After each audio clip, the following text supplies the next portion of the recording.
Welcome back to the Historical Raven channel. I'm Raven, they, them, and this is Pop Culture, Nerdom, and History, the series where we discover where history intersects with fiction. As always, I'm putting a content warning here. Today's discussion will include war, anti-Semitism, street violence, murder, colonialization, genocide, and Nazis. We're also going to touch upon the topic of slavery in relation to the clone troopers. With all that said, let's dive in. The Galactic Republic had been the dominant political and economic force of the known galaxy for 1,000 years. This had been made possible by the core worlds, with Coruscant the political hub and capital, engaging in aggressive colonialization policies. During the High Republic era, this was covered in a veil of progress and inclusiveness, but the reality didn't change. Even the motto Chancellor Lena so loved to use, "We are all the Republic," belied the reality of the Starlight Beacon, a space station that ostensibly showed the Republic cared about unity, but was in fact a show of political and economic force. However, while the Galactic Republic as a whole was focused on expansion, individual senators worked to stymie the introduction of new systems into the government for fear of losing their power. This left many systems to wait for their applications to join the Republic to be accepted for decades and even centuries in the Senate. The senators and bureaucrats, meanwhile, used their positions to increase their wealth and power, and while they forced these systems to wait for representation in the Republic, the indigenous population suffered as they were forced to accept deals with the core worlds for their materials and resources or be overrun by the Republic. And then came the intergalactic banking clan, who came in as these new worlds found they needed to mine, process, and export their goods. The banking clan continued the exploitation of these systems by strong-arming worlds to take high interest rate loans. These ensured those worlds would be tied to the Republic while never seeing the economic and political gains that core and inner rim worlds took for granted. And for those worlds who did see their economy increase, their government spent time and money trying to imitate Coruscant in an effort to impress those who lived on the planet. However, the Coruscanti looked down on these worlds as backwards and constantly needing protection from pirate raids. This fomented distrust between the core and the outer rim, and a stalemate between the groups emerged. Fed up with the core refusing to protect them properly, the outer rim formed the Outland Region Security Forces, but even this was funded by loans. The ORSF was formed ostensibly to protect the outer rim from pirates, but it was also used to defend systems within the outer rim from being exploited by the core worlds. However, the core would continue expanding its exploitation using the Trade Federation to push deeper and deeper under the guise of economic opportunities. In 32 BBY, the Trade Federation used its power granted to it by the core worlds to blockade the mid-rim world of Naboo over plasma exports. A year prior, a group opposed to corporate conglomerates attempted to assassinate the Galactic Republic Chancellor, Finis Falorum. While that failed, they did manage to assassinate the Trade Federation Directorate, leading to the rise of Newt Gunray to the position of Viceroy. Simultaneously, surviving the attempt made Falorum popular and gave him the political capital needed to pass a bill to make free trade zones eligible for taxation.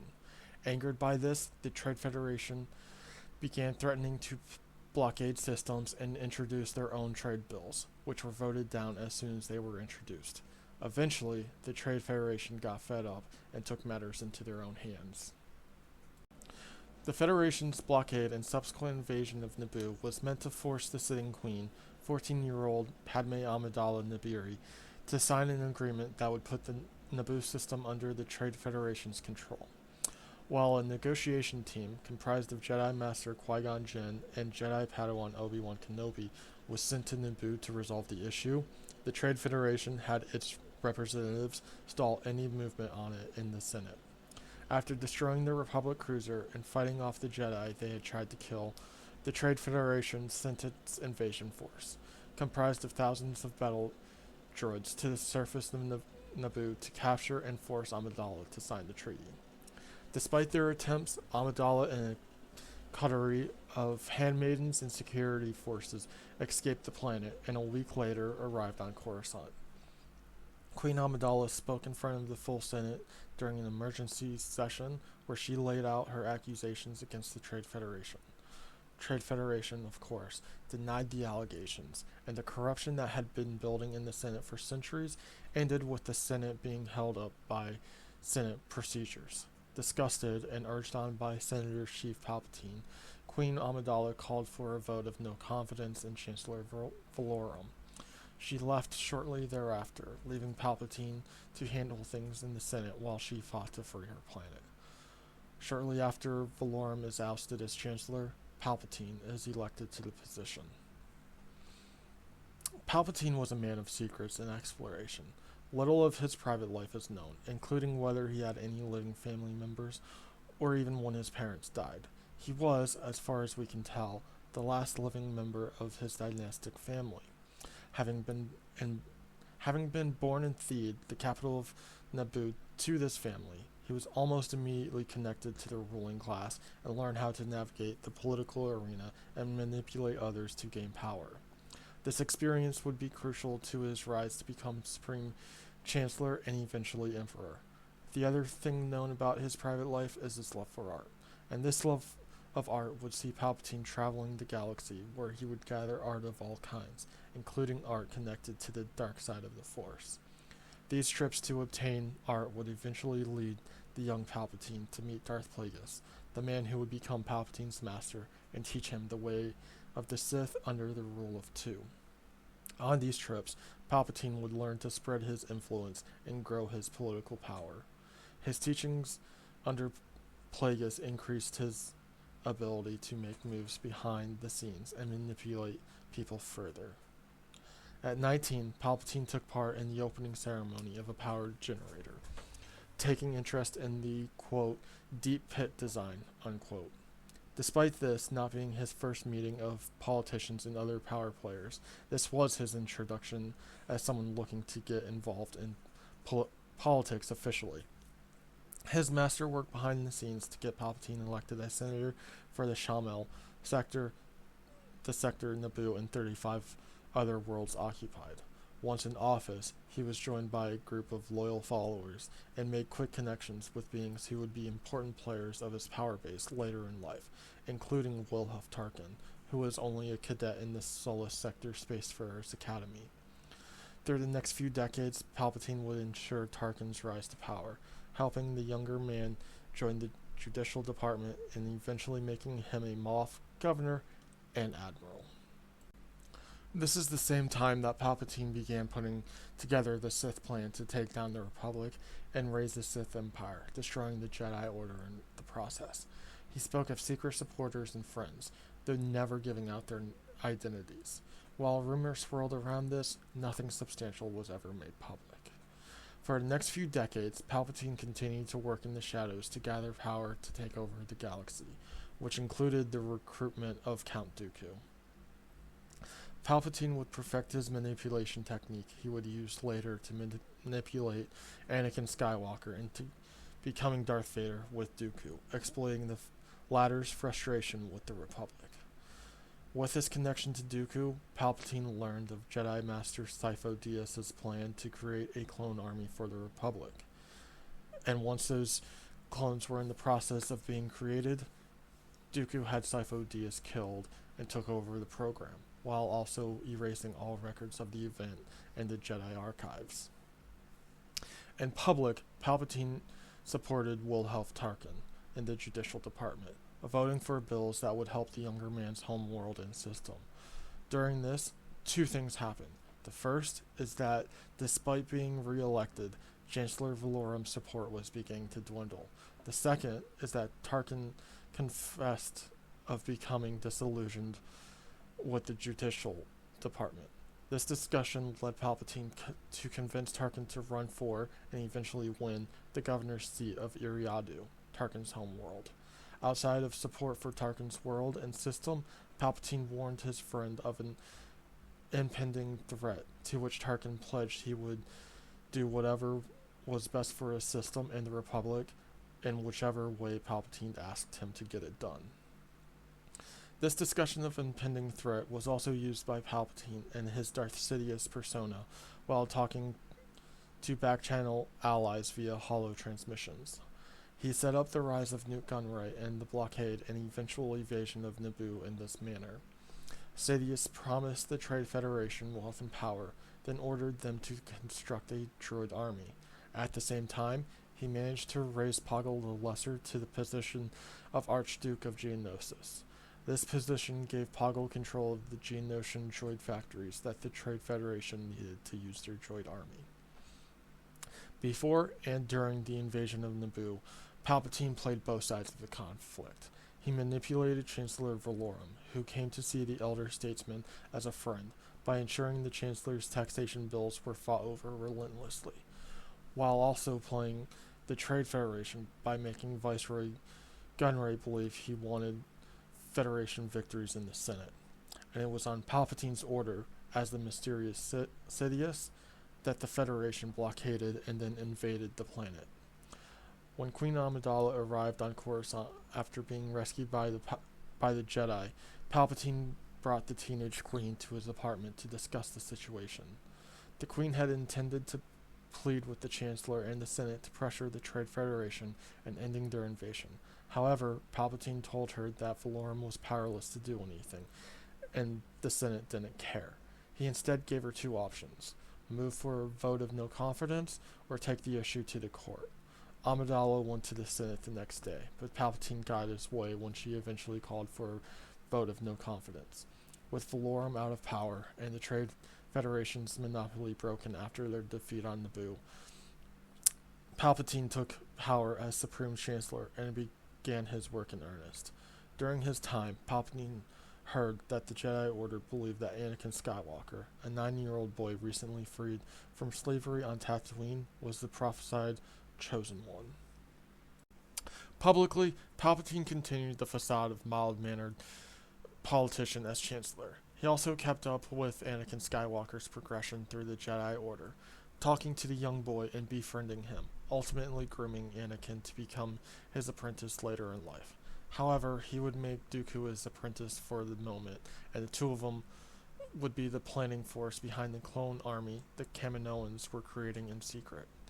With Anakin growing older, Palpatine took a more hands-on approach to teaching the boy, including having Anakin visit him and taking him on trips through the city planet.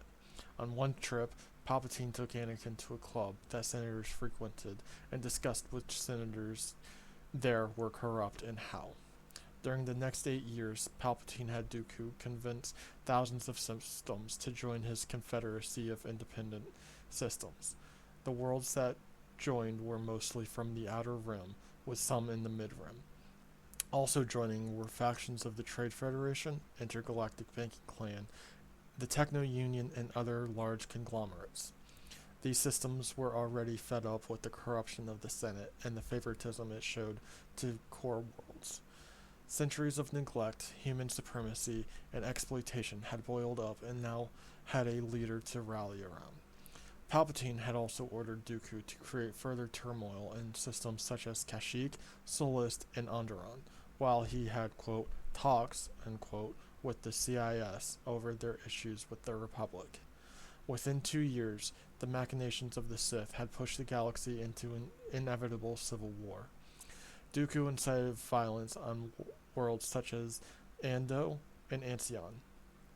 Palpatine, meanwhile, publicly pushed back on voices in the Senate to declare war.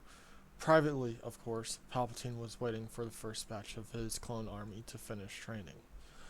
The longer Palpatine seemingly did nothing, the more the Galactic Senate debated the Military Creation Act. This act, which would allow the Republic to form a military to fight against the Separatists, initially created in 23 BBY, was finally proposed by Representative Jar Jar Binks, a Gungan from Naboo, in 22 BBY, as the Emergency Powers Act after the Clone Wars began with the First Battle of Geonosis, and the clone army that had been created in secret was announced to the galaxy. The effect of this was the secession of new systems, and other systems announcing their intent on using their own militaries rather than the Grand Army of the Republic. For the next 3 years, civil war ravaged the galaxy. Planets that proclaimed neutrality, such as Mandalore, were pressured by both the Separatists and the Republic to join, causing further misery and a state of exasperation in the galaxy. Furthermore, Palpatine orchestrated Separatist attacks on core worlds. Multiple attacks took place on Coruscant, including the Senate hostage crisis in 21 BBY, in which multiple senators were taken hostage by a group of bounty hunters, the droid bombing of Coruscant's central power distribution system in 20 BBY, and then the, quote, kidnapping of Chancellor Palpatine during the attack on Coruscant in 19 BBY. And with each of these three attacks came more power for Palpatine. After the Senate hostage crisis, clone troopers were deployed in a law enforcement role, eventually fully replacing the Senate Guard. After the power plant bombing, a bill that would have made peace with the Separatists failed to pass, and a bill deregulating banking passed instead, increasing the available funds for new clone troopers. And after Palpatine was saved by Obi-Wan and Anakin, the Republic was ready to fall completely. It only needed a push, which it was given when the Jedi Order sent Mace Windu and other masters to arrest Palpatine for being a Sith. Having already been given near absolute power already over the last 3 years, Palpatine, severely disfigured now, told a special session of the Senate a harrowing tale of betrayal, after which he formally dissolved the Republic and formed the, quote, First Galactic Empire, unquote, to, quote, thunderous applause, end quote. The Galactic Republic, which had stood for 25 millennia, had finally fallen from within. November 9, 1918. 4 years of a world-spanning war had left the German Empire reeling. Between 1.7 and 2.04 million soldiers and between 430,000 and 770,000 civilians had been killed during the war. The Empire had spent $45 billion in funding the effort, and the combined Allied blockade that had started in 1914, an offensive that started 3 months earlier, had pushed the Imperial leadership and their Central Axis allies to sue for peace. Kaiser Wilhelm II announced his abdication, while Philipp Scheidemann, former leader of the Social Democratic Party of Germany, SPD, and now Secretary of State without portfolio, announced the formation of the German Republic. 2 days later, the German Republic signed an armistice, formally ending the First World War. On top of the war losses, a sailors' mutiny, known as the Kiel Mutiny, had been ongoing for 6 days, which had been instigated by a larger rebellion that broke out on October 29th. This wider rebellion, known as the November Revolution, had been modeled off the Russian Revolution of the year prior. This rebellion led directly to King Ludwig III of Bavaria fleeing Munich and Kaiser Wilhelm II's abdication, when Maximilian of Baden, who had named himself Chancellor contrary to the Constitution, publicly announced the abdication even before the Kaiser had officially agreed to do so. Along with Philipp Scheidermann's proclamation of a new German Republic, Karl Liebknecht, co-leader of the Communist Party Spartacus League, announced the formation of a free socialist republic. Eventually, with Chancellor Maximilian at its head, a coalition government called the Council of People's Deputies, which consists of members from the SPD and the Independent Social Democratic Party of Germany, USPD, was formed. This coalition would stand as the government of the Republic until January 1919, when a full government would be elected. This government was also able to get an agreement from the military, even though the military was limited by the Treaty of Versailles, and it would stay in the hands of the officer class. Suffering more setbacks, the coalition government faced another mutiny, and Berlin's garrison commander, Otto Wels, was also a member of the SPD, found himself taken hostage when the People's Navy Division occupied the Reichschancellery. Using the military, the coalition government took back the building and freed Otto Wels. In the fighting, 11 members of the People's Navy Division and 56 soldiers were killed. This action by the SPD angered the USPD. The USPD left the government and, along with the Spartacus League and other left-wing parties, formed the Communist Party of Germany. Weeks later, the Spartacus League had its own uprising in Berlin, using a workers' strike to attempt to create a communist government.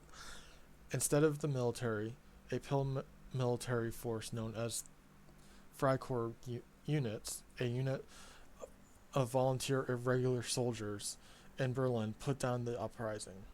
Arrested in the fighting were Rosa Luxemburg and Karl Liebknecht, the leaders of the Spartacus League. Both were executed on the 15th.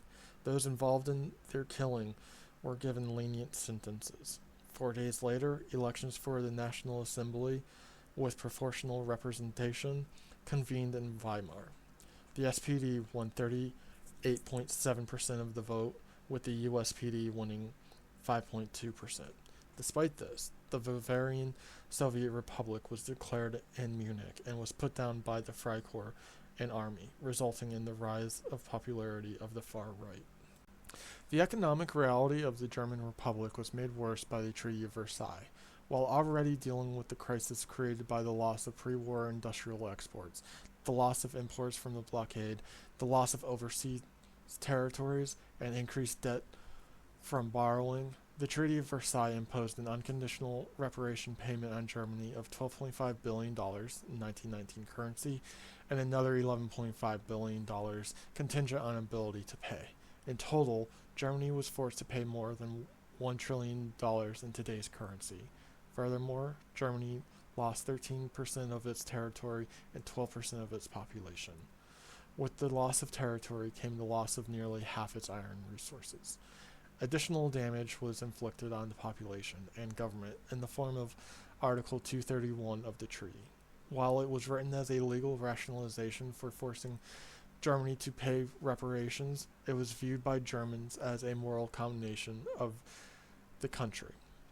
The state financed a campaign of innocence abroad and war innocence propaganda within the country, but it failed due to lack of support from civil service agencies, the military, and the government interfering with the work as it wanted to avoid any admission of guilt.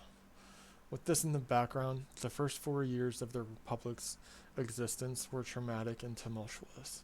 2 more uprisings occurred in 1920. The Kapp Putsch, in which Freikorps units occupied the government quarter of Berlin, and the Ruhr Uprising, in which 50,000 leftist workers took control of the industrial district. The Kapp Putsch, which occurred in March, was organized under General Walter von Lüttwitz. General von Lüttwitz had been serving in the Imperial German Army under the Kingdom of Prussia since 1878 and fought in World War I. His goal, and that of the others in the Kapp Putsch, was to take over the government and install an autocrat instead. And despite the Reichswehr, the army, refusing to step in, the putsch ultimately failed as the bureaucrats who didn't flee with the government refused to follow the orders of the putsch leaders. The Ruhr Uprising was, if not indirectly caused by the Kapp Putsch. Workers in the Ruhr had become dissatisfied with the government's refusal to nationalize industry and decided to form councils to seize power in the area. 50,000 workers formed together to create the Ruhr Red Army, and a mini-civil war erupted when they took over the industrial district. By early April, the Reichswehr and Freikorps had put down the revolt, resulting in the deaths of 1,000 workers and 200 soldiers. By 1920, the country's instability saw the left and the right take 125 seats from the center-left coalition. This coalition, called the Weimar Coalition, had held a 3/4 majority. This polarization, however, didn't just influence the seat each party held. In 1921 and 1922, 2 members of the Reichstag were assassinated by the Organization Council. The Organization Council was a far-right terrorist organization formed out of a disbanded Freikorps group that had taken part in the Kapp Putsch. In 1921, the OC assassinated the Republic's finance minister Matthias Erzberger. 11 months later, they followed this up with the assassination of Foreign Minister Walter Rathenau.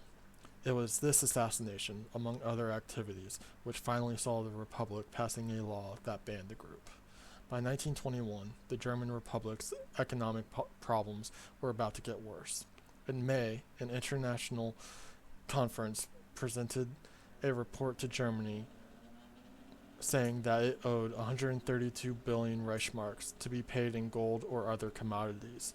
In response, Chancellor Joseph Wirth, who had taken office that month, accepted the terms under threat of Allied occupation. And in making payments, Chancellor Wirth had also hoped to show the Allies that Germany was unable to actually meet the demanded reparations. A year later, with inflation rising rapidly in Germany and over French objections, Germany was given some relief from making payments. France, however, looked at this inability of Germany to make reparation payments with suspicion, and in January 1923 declared the Republic to be in default. The French minister president Raymond Poincaré used this as justification to take the Rhineland from Germany, a demand during the Treaty of Versailles originally refused by the British.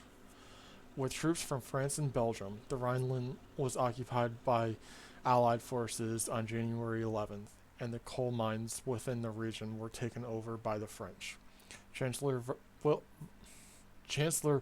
Wilhelm Kuno, who took office in November 1922, urged his country to respond non-violently with only passive resistance. However, while underwriting the cost of idle factory and mines while paying striking workers, Germany was forced to print more money and deflate its currency further. In September of the following year, Chancellor Gustav Stresemann, who took office in August 1923, called off the passive resistance, seeing that the country could no longer afford it. The occupation continued until August 1925, when there was an agreement to restructure Germany's reparation payments. The inflation that had been rising for years finally hit hyperinflation when the price of a loaf of bread went from 3 Reichsmarks in 1922 to 80 billion in November 1923. By this time, one US dollar, equivalent to $18.79 today, was equal to 4.2 trillion Reichsmarks. In 1923, the political turmoil of previous years continued. The Rhinish Republic, an area of the Rhineland under occupation, declared itself subject to the French. This lasted until 1925. Communists won enough seats in Saxony and Thuringia to participate in the government of those states. However, they were expelled shortly after using Article 48 of the Weimar Constitution. In response, Social Democrats and the Reichstag withdrew support from Chancellor Kuno and formed a coalition with Stresemann. In response to the Rhinish Republic, Bavarian right-wing nationalists declared a state of emergency and transferred power to Gustav Ritter von Kahr. The Reichswehr, in contrast to their actions in Saxony and Thuringia, did nothing in Bavaria, despite Kahr preparing to overthrow the Reich government. That same year, on November 8th, von Kahr was holding a beer hall meeting in Munich that was taken over by Adolf Hitler and Erich Ludendorff. The two men declared the Republic had been deposed and they would take over Munich the following day. Von Kahr organized resistance to Hitler's plan, and the beer hall putsch was stopped quickly. And despite being sentenced to 5 years for high treason, Hitler would see only 8 months behind bars. For Hitler, the next 8 months would be a formative moment. For the country, it would see the end of continuous instability with the beginning of the Golden Zwanziger, Golden 20s. Adolf Hitler's foray into politics wouldn't begin until after World War II. However, that isn't to say he wasn't political. Like other Austrian Germans, Hitler supported German nationalist ideologies early on and expressed loyalty to Germany only. He openly spoke out against the Habsburg monarchy and the ethnically diverse empire it ruled. Around this time, he and his friends would begin greeting each other with Heil and singing Das Lied der Deutschen, translated to the Song of the Germans, rather than the Austrian national anthem. At 20, Hitler moved to Vienna. Once there, he was exposed to racist, most prevalently anti-Semitic rhetoric, and in the district he moved to, the German nationalism was only enforced more stringently. The newspapers and pamphlets he read further reinforced his anti-Semitism and then grew anti-Slavic sentiments. These views would only grow stronger over the next decade. After living in Vienna for 6 years, Hitler moved to Munich, where he was conscripted into the Austro-Hungarian army. Despite this, Hitler failed a medical assessment in February 1914 when he traveled to Salzburg for the conscription. He would later claim he didn't want to fight for the Austro-Hungarian army due to the diversity of ethnicities in it and his belief in the imminent collapse of the empire. In August, however, he would volunteer for the Bavarian army, where he would serve as a runner in France and Belgium. His 4 years of service would only increase his German nationalism, and Germany's surrender shocked him deeply, like it did for many others. He would call the civilian leaders who surrendered the, quote, November criminals, end quote. It was after the war that Hitler would enter politics. Due to his lack of education, he would stay in the army, where he was made an intelligence agent of a reconnaissance unit in 1919. His assignment was to influence his fellow soldiers and infiltrate the German Workers' Party. Having impressed the DAP's chairman, Hitler's superiors ordered him to join the party, which he did almost immediately. It's also around this time that Hitler made his earliest statement concerning the, quote, Jewish question, end quote, forming the basis of his later genocidal plans. He would also meet more leading members of the DAP, who would introduce him to even more people in Munich society. A year later, the German Workers' Party would change its name to the Socialist German Workers' Party, NSDAP, now known as the Nazi Party, to increase its appeal. At the end of March 1920, Hitler was discharged from the military and worked full-time for the party. Working for the party in Munich, Hitler was smack dab in the middle of the anti-government German nationalist world. Those around him were determined to destroy any Marxist sentiment in Germany and undermine the Republic at all costs. 11 months later, he would speak at a rally of 6,000 people and would soon gain notoriety for his radical rhetoric. In June 1921, there was a mutiny that broke out in the party while Hitler was in Berlin. High-ranking members wanted to merge with the German Socialist Party. When Hitler returned, he resigned in anger, leaving the party without their main attraction. The party wanted him back and agreed to make Hitler their chairman if he would. And despite opposition to Hitler, he would outmaneuver his detractors by gaining absolute power as chairman with a vote of 533 to 1. After this, Hitler attracted regular audiences at beer halls and increased the number of supporters and followers. It would be also around this time that the group known as the Aufbaum-Vereinigung would introduce Hitler to the idea of, quote, a Jewish conspiracy, end quote, which Hitler would call, quote, Jewish Bolshevism, end quote. Using Italian fascism as a model, Hitler led the beer hall putsch in 1923. He enlisted the help of World War I General Erich Ludendorff to gain more support and attempted to gain the support of Bavaria's de facto ruler, von Kahr. However, von Kahr and two other high-ranking German nationalists wanted to overturn the Republic without Hitler, leading to neither the army nor the police joining Hitler when he marched from the beer hall to the Bavarian War Ministry on November 9th. Due to this, Hitler's plan failed and he was arrested for the attempt. Despite being sentenced to 5 years, the Bavarian Supreme Court pardoned him, and he was released from jail on December 20th, 1924. When Hitler was in prison, the Bavarian government had banned the Nazi Party. However, Hitler told Heinrich Held, the Bavarian prime minister, he would push for political power only through the democratic process in a meeting after Hitler was released. Prime Minister Held would unban the Nazi Party on February 16, 1924, and while the party would be allowed to remain active, Hitler was barred from public speaking in Bavaria due to an inflammatory speech he gave 11 days later, and he would be banned from speaking until 1927. During this, Hitler sent Gregor Strasser, Otto Strasser, and Joseph Goebbels to increase the membership of the party in northern Germany. Despite party votes being nearly 2 million in May 1924, vote share had decreased to less than 1 million in December of that same year, and lower yet in May 1928. However, the Great Depression of 1929 gave Hitler the perfect opportunity to rebuild the party. With Germans already ambivalent about Germany's government, the moderate political parties found it harder and harder to fight against the extremist parties.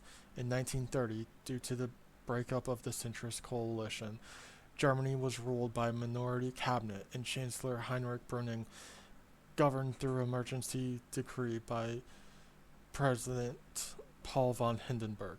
With this turmoil, the Nazi Party went from a low of 32 seats in the Reichstag to 107 seats, becoming the second largest party by seats. In the next 2 years, Hitler continued gaining popularity and influence.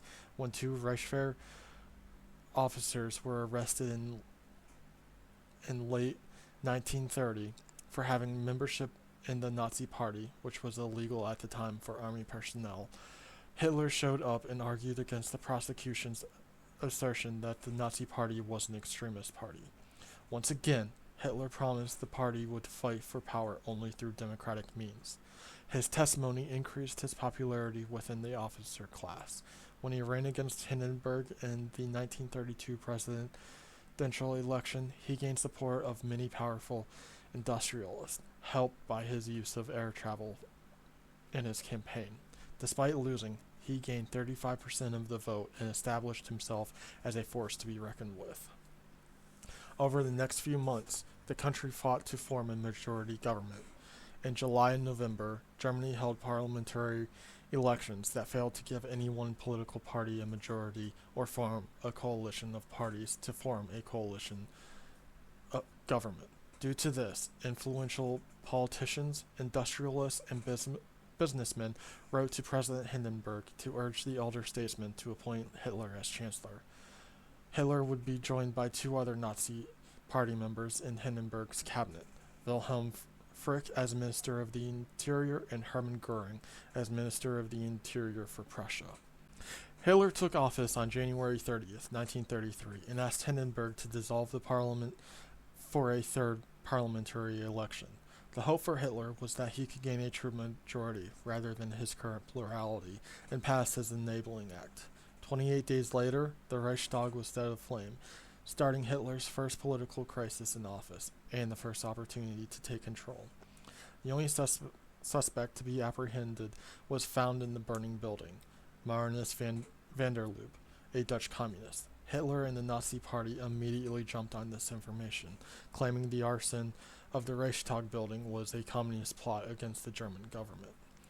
The day after the fire, February 28th, President Hindenburg signed the Reichstag fire decree, urged on by Hitler to suspend most civil liberties in the countries.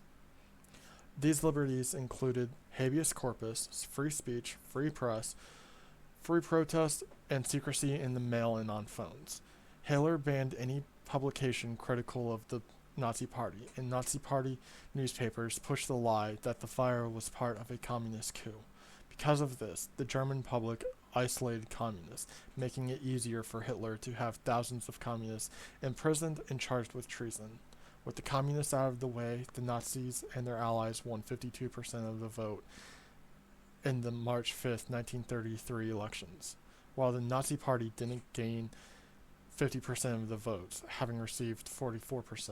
Hitler's goal of passing the Enabling Act was still within reach.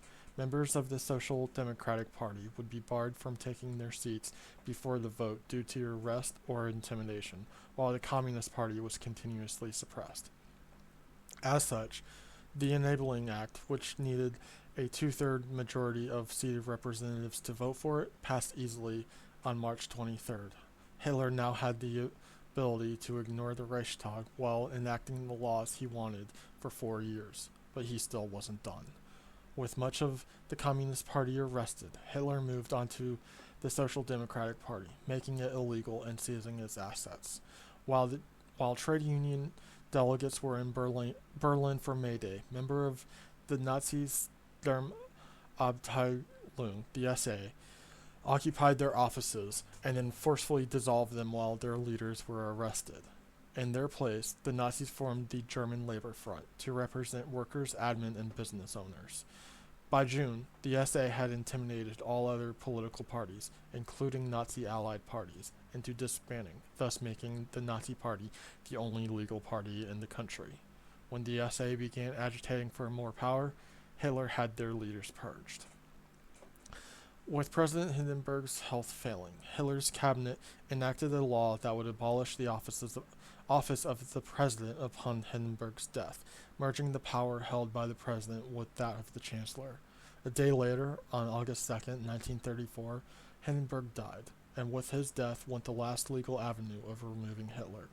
As soon as Hindenburg died, the Reichswehr swore allegiance directly to Hitler personally, rather than to the office of the chancellor. 17 days later, the merger was approved with 88% of the voting electorate, and, quote, with thunderous applause, end quote, the German Republic died and became the Third Reich. Neither republic died overnight, and neither died to any single reason.